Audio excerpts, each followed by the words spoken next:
Welcome to Analysis. I'm John Rees.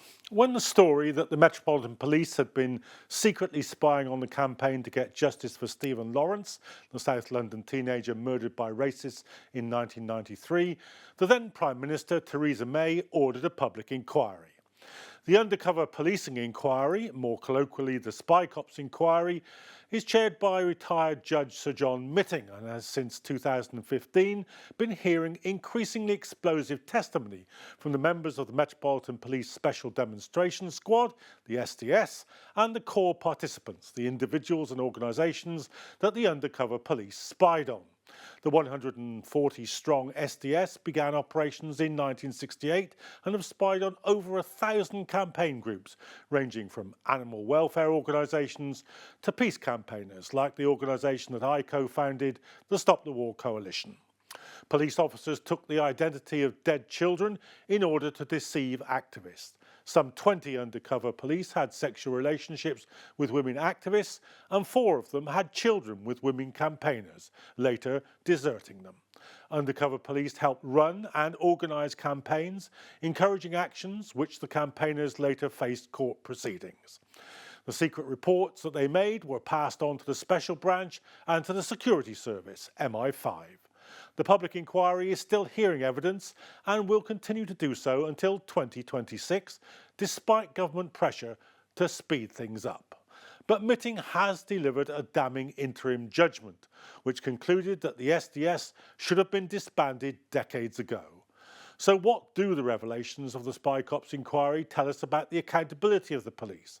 Will the inquiry expose further police wrongdoing? And what do the actions of the Spycops tell us about the state of our democracy? Well, joining me to analyse all this are Paul Heron from the Public Interest Law Centre, who provides legal representation for many of the victims of Spycops, and Tom Fowler from the Spycops Info Podcast, who has reported on all the hearings of the inquiry. Welcome to the programme, both of you. Paul, it's already been a long process. If you had to name 2 things which have surprised you most about what's come out of the hearings, what would they be? Hi, John. Thanks for having me on. It's hard to knock it down to 2 things. But some of the highlights for me, and I don't want to tread on Tom's toes, I think would be the scale, really, of and the amount of groups and individuals that have been spied upon. We'll give you 2 examples. The first example is we estimate that about 1,000 groups have been spied upon. They are anti-racist groups, family campaigns, animal rights groups, environmental groups, trade unions, etc. So the scale is quite staggering. I think the second thing for me is the amount of individuals who have had files opened on them. I represent a number of individuals who are leading members of the Socialist Workers' Party, or former leading members of the Socialist Workers' Party, and the amount of members who are of the Socialist Workers' Party who have individual files opened on them by Special Branch is quite staggering. The literally hundreds of people who were named, who attended conferences to discuss socialist ideas, it's quite staggering. But I'm sure Tom has probably got a few more he could highlight as well. Yeah, Tom, let's come to you. I mean, first of all, I think you're owed considerable thanks by the public for sitting through every one of these hearings and reporting on them so fully. So perhaps it's more difficult for you than for most to pick out 2 things. But if I force you, what would they be? I don't know really. I mean, it's difficult to say. I mean, there's so many. I mean, I think maybe I could put it down to like I could give you 2 officers rather than two bigger surprises. Just what kind of people we're dealing with, because at the beginning there was very much this idea that these were rogue officers, but once you start realizing that so many of these men who were in these, and it was mostly men who were undercover officers, went on to have really glittering careers both inside and outside the police force. Bob Lambert, who will be giving evidence for 4 days in December, had 4 relationships while he was deployed undercover, fathered a child, which he then abandoned. Famously firebombed a branch of Debenhams, set fires with, supposedly on behalf of the Animal Rights Militia, but pissing people up, which seemed to be one of his big things to do. I mean, his personal story, just the callous cruelty within the way he toyed with people. And then like another officer who's not giving evidence, John Dines, who was his partner in what they used to call the cabal within the Special Demonstration Squad, a unit of officers who really were out of control, but given huge amounts of leeway and the ability to behave exactly as they wanted, to live out what one of the lawyers referred to as their dark fantasies and their own personal playground, which was within the left. Let's remember, this unit barely targeted the far right, and when they did, it was very shallow in comparison. But the John Dines, who the sheer cruelty with which he deceived a woman, Helen Steele, into a long-term relationship while she was quite famously embroiled in a legal dispute with McDonald's, which was the longest case in British legal history. The callous cruelty which he used and toyed with the emotions of her, the evidence of which is coming out through this tranche, but he has cowardly refused to appear at the inquiry. He's run off to Australia, where he's living teaching ethics at a policing college. Would you believe? It's difficult when you kind of embroil yourself with so much information on it to still be shocked by things. But some of the individual behaviours of some of these men is just unbelievably shocking. Well, Tom, you mentioned John Dines there, and he's in the news because of this relationship with Helen Steele, but he's also in the news because he spied on Helen Steele when Keir Starmer was giving Helen Steele legal advice. Now, you'd think that a revelation like that the current Prime Minister, in his previous incarnation as a civil rights lawyer, was spied on by the Metropolitan Police, you'd think that would make more headlines than it has. Yeah, I mean, it's really weird that it's not, right? I mean, why isn't this a huge story? I mean, it has been picked up by the press to a certain degree, but there's no outrage about it. Certainly, Starmer himself hasn't addressed it at all. I mean, now that he's now in charge of whatever the successor to those units now is, maybe he feels like professionally he doesn't really care. But this should be a much bigger story. It is kind of strange that we've got somebody who is such an authoritarian who's now in power, who was a victim of this behaviour from police officers in the past. But that's the state we live in. I mean, this is new. We've seen reports on lots of leading Labour politicians whilst they're in power. I mean, back in 2003, Mark Kennedy, who was the first officer who was exposed, people might remember from 14 years ago now, he reported on now Lord Peter Hain, who was then Father of the House Welsh Secretary, part of Tony Blair's war cabinet, as the noted South African terrorist. Nobody was out of bounds for this unit to spy on. Paul, I think it's worth saying, and just to provide some context for viewers, this is one unit of the Metropolitan Police and one set of files, but it refers to other files, special branch files, which aren't open to the hearing. It doesn't cover what would have been gathered from wiretaps or other forms of electronic surveillance. Doesn't deal with what the security services were doing. So it's not like we're looking at the entirety of police interference in the civil rights of people, is it? I think that's largely true.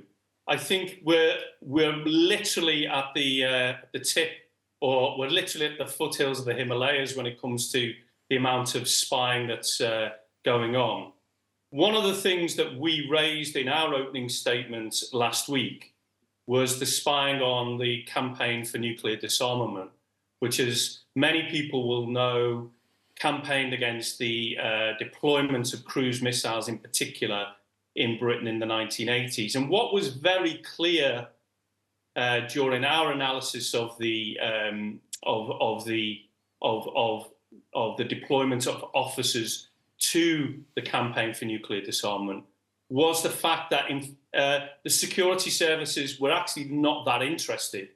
And in fact, the police, the Metropolitan Police, were tasked by Margaret Thatcher's office, by the Ministry of Defence, and Michael Heseltine, then the Minister of Defence, his propaganda unit.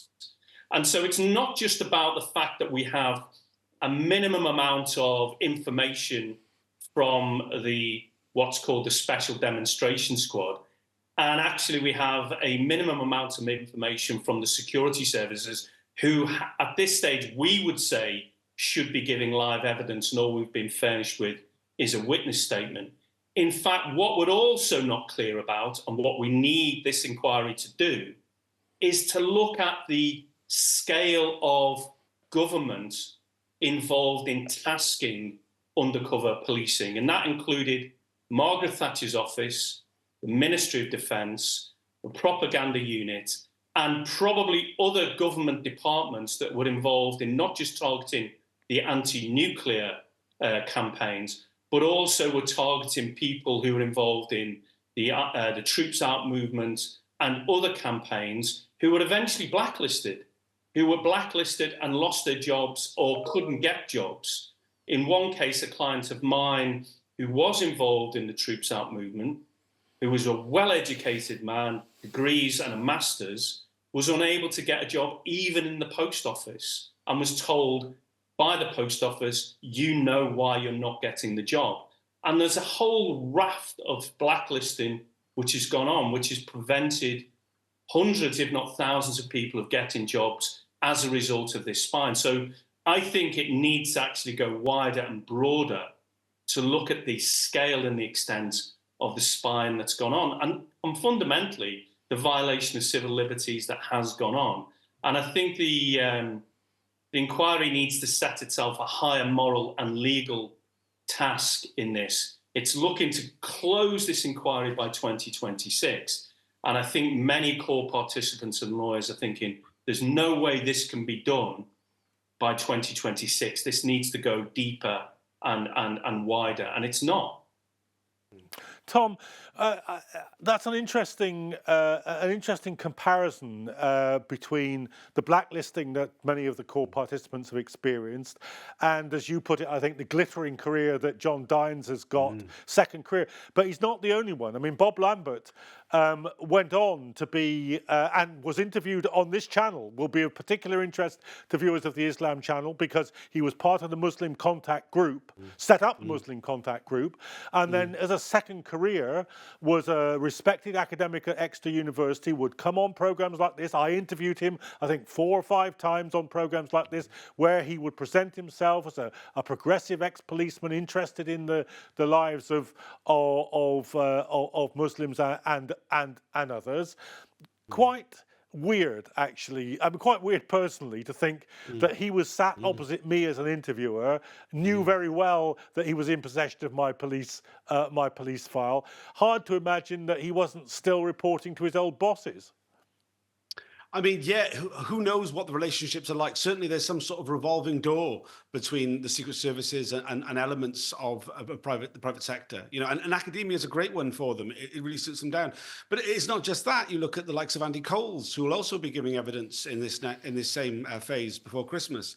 He went on to be a Conservative Party councillor. He was Deputy Police and Crime Commissioner for Cambridgeshire and Peterborough. I mean, he only lost his seat as a Conservative councillor to an 18-year-old girl, quite amusingly, given that he groomed a 19-year-old girl when he was deployed undercover as a 32-year-old man. Yeah, so many of these officers. We heard from, during the first tranche of the inquiry, we've heard from Vincent Harvey, who went to be head of Scottish CID. So many of these officers went on to have, you know, very senior positions within the police. Roger Pierce, who we heard from back in the summer, went on to lead the entire intelligence services for the Met. He went on to work on a European level in this kind of work for various European governments, and then before entering the private sector. I mean, we know full well. I mean, we talked about the McLibel trial earlier. You know, when the vice president of McDonald's, who was a former police officer, a former British police officer in Special Branch, but also an apartheid police officer in South Africa before that. He said that if he ever needed intelligence on protesters, he would just speak to his ex-colleagues. You know, it's been an open secret for a long time that if you've got the right connections, you can access people's police files, you can find out things about them. And You know, when we look at blacklisting in terms of the construction industry, we know full well that so much of the information that was passed on to the Economic League and the Consulting Association was coming from police officers in the Special Demonstration Squad and elsewhere. Paul, Sir John Mitting at one point asked pretty bluntly to be told whether or not this was still going on. He's never had an answer, has he? I think he'd be a fool if he doesn't think this is still going on, notwithstanding an answer or not. I think it is going on, maybe in a different way, because of course electronic devices and you know, kind of monitoring on computers, etc. It's a much easier task than maybe it was in yesteryear. The thing that is worrying, as you said, is at the start and the opening, is in his provisional report after Tranche 1, covering 1968 to the late 80s, he drew the conclusion that really at a very early stage, this whole unit should have been closed down. And yet, the unit continued. And the unit continued because it was able to put police officers as, I mean, Tom has quite rightly said there's a revolving door, but it was able to put police officers in quite leading positions into different organisations. And that was a very worrying development in terms of how the police operated and how they tried to derail operations. Is this still going on? I'd be amazed if it isn't, if I'm honest. I'd be amazed if some of the lessons that they've learned over the course of the last 30 or 40 years are not, have not been learned, that they're not possibly even deploying people in a different way, but obviously it's still going on with electronic surveillance and other ways of surveilling people. What I would say, though, as a kind of a note of caution, so people should not get worried, is what's important to remember is even where it was going on throughout the 60s, 70s and 80s, the solidarity and strength of ordinary people, of activists, of campaigns still won through. We made the point in our opening statement right back a year or two ago, is that the police were on the wrong side of history, whether that was the anti-apartheid campaign, whether that was the anti-Nazi campaigns, whether that's the poll tax movement or whatever, they were on the wrong side of history. And whatever, even if it is going on today, my view is, being both a lawyer and also a campaigner, is the solidarity and strength of ordinary people to campaign will win through no matter what. Tom, I just want to ask you a bit about it, because I don't want for a moment, and I don't underestimate the seriousness of what was going on here at all, especially in relation to those women that were deceived, especially in relation to people who lost their jobs or couldn't get a job and were blacklisted. But one of the things that you do think, listening to this, is in many ways, this was a self-perpetuating bureaucracy that was reporting back things which any assiduous reader of the left press or anybody who picked up a leaflet on a Saturday in a shopping centre would have been very easily and obviously aware of. I mean, to call some of this stuff intelligence is to abuse the English language. Yeah, absolutely. I mean, that goes for a huge amount of the information that was being collected. Of course, I mean, that's because intelligence was only one part of the job of these undercover officers. They also were there to manipulate, to undermine, to destabilize. But you know, when we look at the what the actual intelligence is, and yeah, there is incredible amount of spurious information, things about people's private lives. But you know, it's been put to some of the undercover officers when they're giving evidence. Why did you report on the fact that this person had an abortion? Why are you reporting on the fact that this person is in the closet about their sexuality whilst they're at work? And we've had it very clearly from certain officers. Well, that's useful information for turning that person into an agent. That in order to recruit informers, that's how you do it. You leverage that information. That's the sort of information we need. That's the sort of information we want.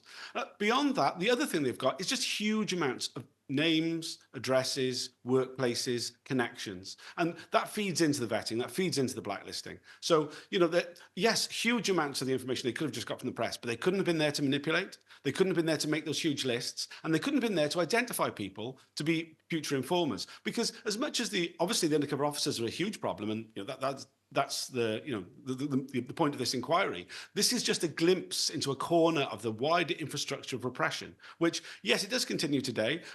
Absolutely, there's no two ways about it. We live in an era of neoliberal policing where, professional infiltrators who aren't police officers are recruited by the police for lots of criminal cases. It's quite open about that. Of course, it's happening in political cases as well. It would be ridiculous to suggest it wasn't. We only have to look at the legislation they've passed in order to regulate this area of policing with the Covert Human Intelligence Sources Criminal Conduct Bill, which which gives carte blanche to any agent of the state to commit any crime if they're directed to do so in order for their deployment.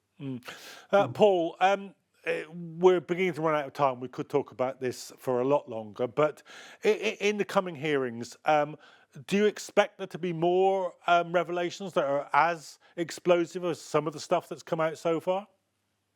I actually think it's inevitable. I think, without going into too much detail, I think some of the things that Tom has mentioned in terms of the relationships, in terms of the use of false identities and, unfortunately, deceased children's identities. I think some of the testimony we've heard from families has been extremely powerful and, really actually very, very upsetting, not just for the families, but also for the people who are listening.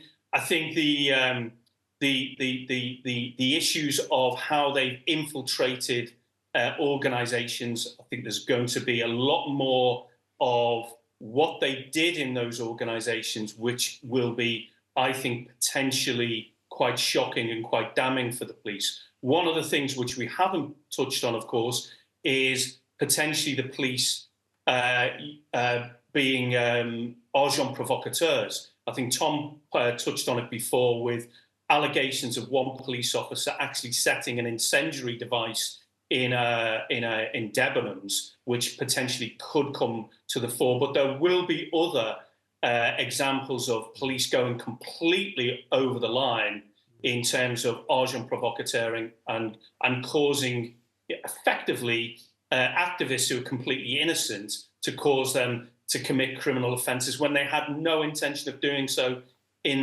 the startup. I think one of the things that one of the things, I'll just finish on this. One of the things that Tom touched on, which I think in tranche 2, which we're going into now, and tranche 3, I think there's clear evidence of a grooming ring, effectively, of officers effectively targeting women as part of a kind of the perks of the job, and which is, I think, should be covered far more extensively, and it's great that this channel is. Okay, Paul, thanks very much. That's Paul Heron and Tom Fowler. My thanks to you both for taking us through the Spycops inquiry. It's got a lot more to run, and as you heard there'll be a lot more explosive revelations to come as well. We'll be covering them here on Analysis, but for this episode, that's all, and good night.